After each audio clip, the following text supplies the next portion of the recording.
In 1975, with the addition of Lindsey Buckingham and Stevie Nicks and the departure of Bob Welch, Fleetwood Mac officially entered their Rumours era. They developed a poppier sound and created one of the best albums of all time. But behind the scenes, the band struggled through years of emotional turmoil. This is Sound of History, and this is the Rumours era of Fleetwood Mac.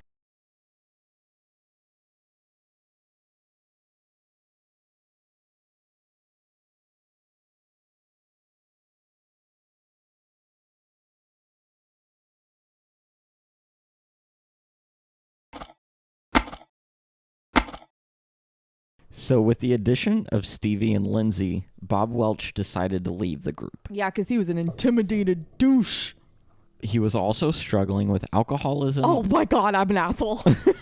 And all of it was starting, like the whole experience of Fleetwood Mac was starting to strain his marriage. So he decided to start a solo career instead. He started a few different bands and he released some solo music, just kind of like doing the solo musician thing.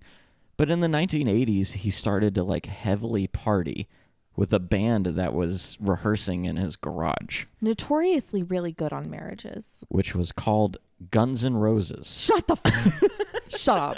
No, they were just rehearsing in his garage. Shut up. What? He's just started getting in with them. What? And through that, he became addicted to cocaine and heroin.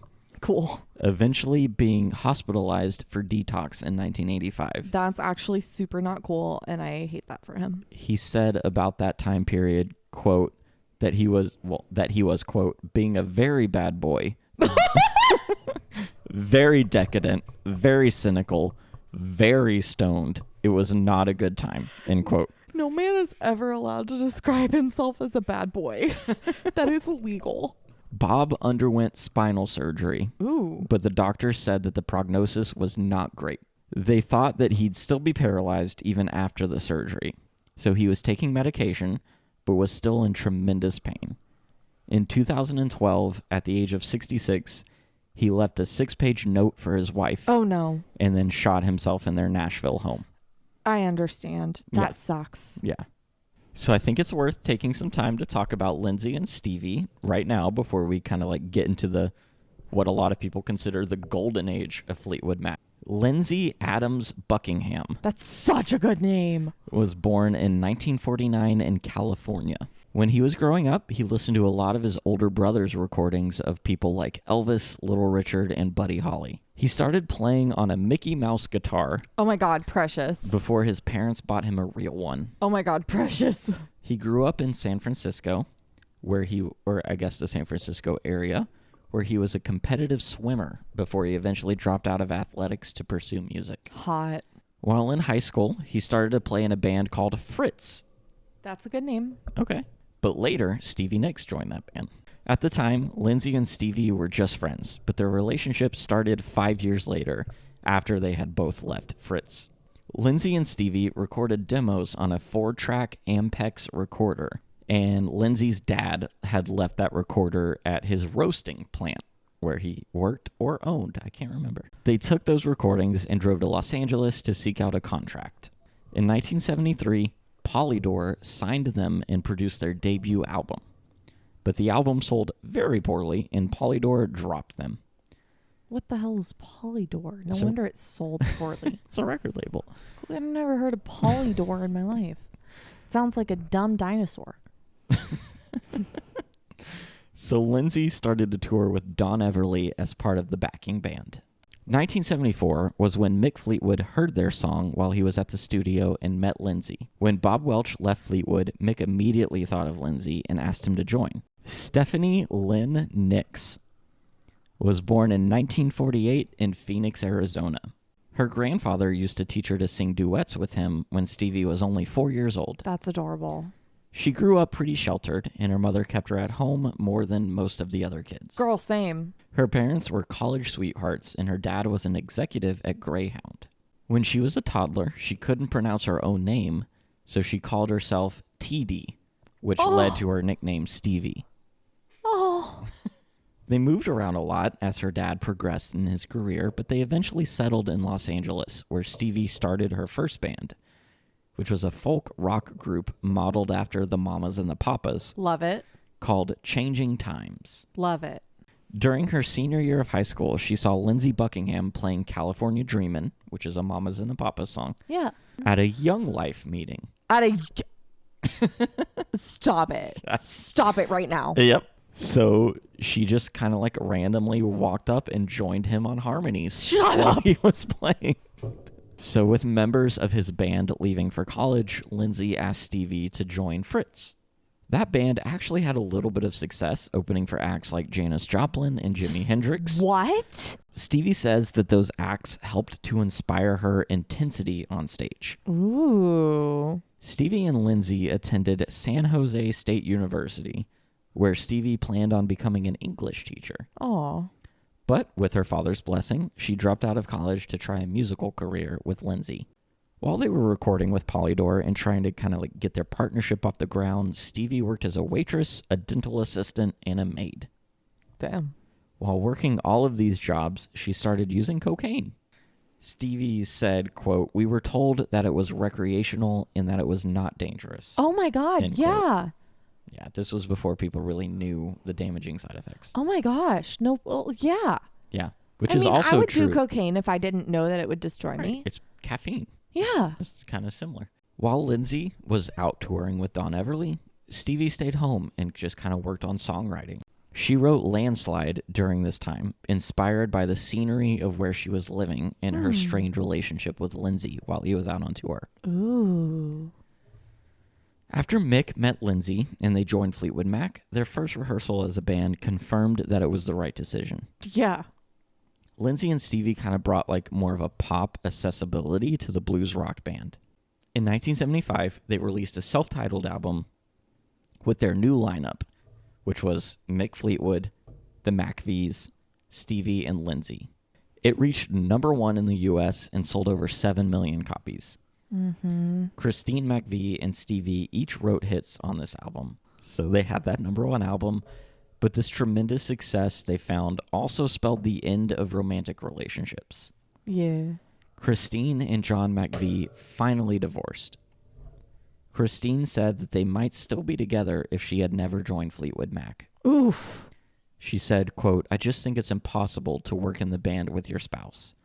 Imagine the tension of living with someone 24 hours a day, on the road in an already stressful situation, with the added negativity of too much alcohol." Yeah, that'll do it. Yeah. But they weren't the high-profile relationship in the group, so their breakup was kind of like devoid of drama, except for the time that Christine had an affair with the lighting director and wrote "You Make Loving Fun" about it.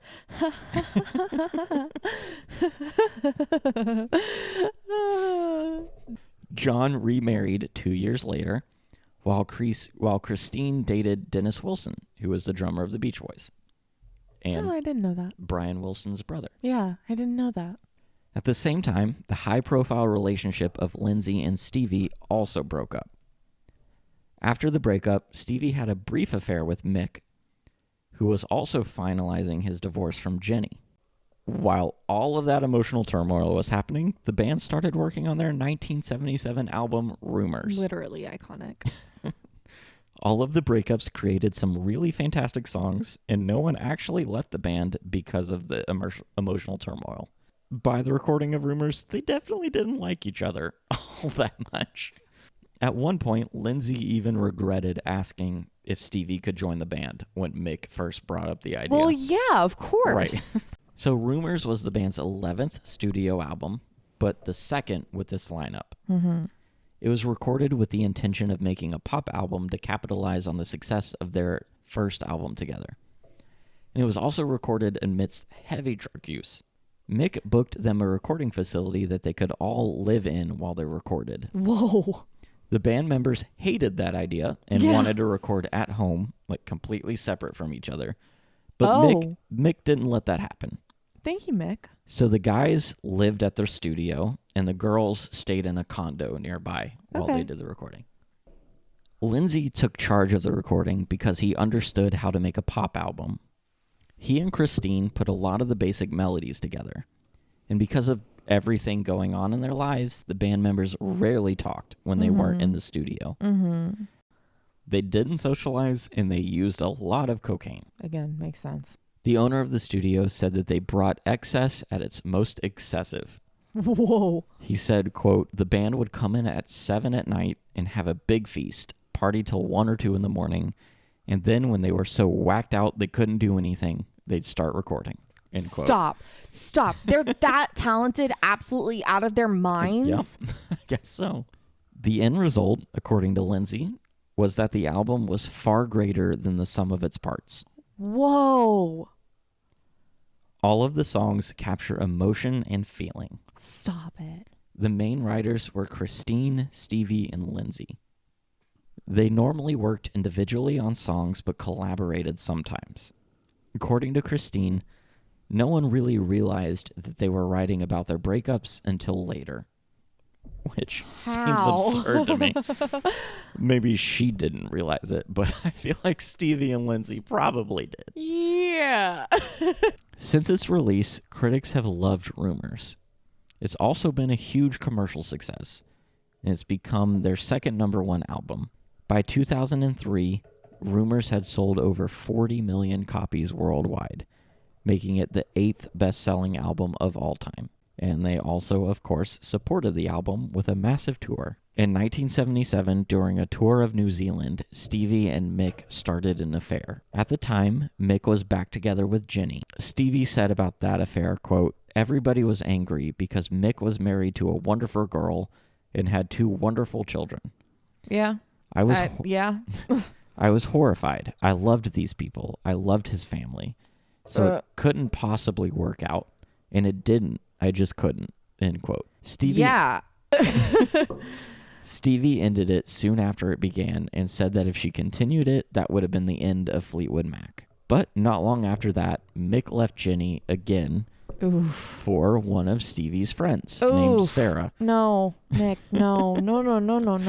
And they would eventually get married in 1988, but divorced in 1995. No way. Their relationship ended? For their next album, Lindsey convinced Mick to let him be a little bit more experimental. The resulting album, called Tusk, sold 4 million copies and spawned a few hit singles, like Stevie's 6-minute-long song called Sarah. The band said the album didn't sell as well because the RKO radio chain played the album in its entirety before its release, which made it easy for people to tape it at home. But Mick has said that Tusk is his favorite album that they've ever done and is happy that Lindsey didn't let them do basically a Rumours Part 2. Mm-hmm. Like, he pushed them forward. Yeah. So this album also featured Peter Green coming back on guitar. Okay. But his playing was uncredited. In 1981, Stevie, Mick, and Lindsey all released solo albums. Then they came back together to release a new album in 1982 that was kind of like a return to the more of a Rumours style of an album, since the label was pretty upset at how poorly Tusk did. Screw the label. This new album did pretty well, and after the massive tour, the band went on a hiatus so the members could pursue solo careers. So this hiatus also let them fix some personal issues that were happening within the band. What? They have personal issues? Mick filed for bankruptcy. Oh, shoot. Stevie entered rehab for her addiction issues. Yes, ma'am. And John McVie had an alcohol-induced seizure, which finally convinced him to quit drinking. Yay? And he's been sober ever since. In 1987, they got back together for this lineup to record one more album, which started as a Lindsey solo album. The album was a success and contained many hit singles, so they scheduled a 10-week tour, but right before they set out on it, Lindsey held back and said that he felt like his creativity was being stifled. That sounds pretentious. They had a band meeting at Christina's house that apparently ended in turmoil. Mick, in his autobiography, said that there was a physical altercation between Lindsey and Stevie. The result of this was that Lindsey officially left the band. He said about it, quote, I needed to get some separation from Stevie, especially because I don't think I'd ever quite gotten closure on our relationship. Yeah. I needed to get on with the next phase of my creative growth and my emotional growth. Emotional growth, for sure. Support that. When you break up with someone and then for the next 10 years you have to be around them and watch them move away from you, it's not easy, end quote. That seems fair to me. It is fair. It is fair. Fleetwood Mac replaced him with 2 new guitarists, who they again hired without auditions and continued on without him. Lindsey spent most of the next 5 years working on one solo album that was released in 1992. Wow, his creativity is flourishing. Most of the songs deal with his relationship with Stevie and his decision to leave the band. Good closure. In 1993, Bill Clinton asked them to get back together What? to perform at his inauguration, Shut up. which they did, but it was very much a one-off since they still had a lot of hurt feelings. For his next solo album, Lindsey called Mick for help. The collaboration lasted much longer than expected, and the two decided to bring in Stevie. What? They decided to bring in Stevie, Christine, and John. What? No. What? That's not a solo album. So, that reunion of the Rumours era lineup went on a tour in 1997 Shut up. called The Dance. The tour, obviously, was a massive success, and according to Lindsey, it helped him heal some of the trauma associated with the band. Lindsey continued his solo work and his work with Fleetwood Mac into the next decade. He and Christine actually had a strong musical partnership for a while. In 2018, Lindsey was officially fired from Fleetwood Mac. Apparently, it stemmed from disagreements about what songs they were going to play. That seems so petty after It everything really they got does. through. Lindsey wanted to include newer stuff, and the others just didn't. Mick said that Lindsey refused to sign off on a major tour that the band planned for a long time, and that they reached an impasse. Lindsey ended up suing Fleetwood Mac and got a message from their manager that said that Stevie never wanted to be on stage with him again. Apparently, Lindsey was fired because Stevie gave the ultimatum. Either Lindsey leaves or she does. Whoa. Yeah. Since then, Lindsey has continued working on solo stuff and even helped with the Killers album. Hell yeah. In 2019, he underwent emergency open heart surgery Oh, damn. that damaged his vocal cords, Oh. and he's still recovering from that.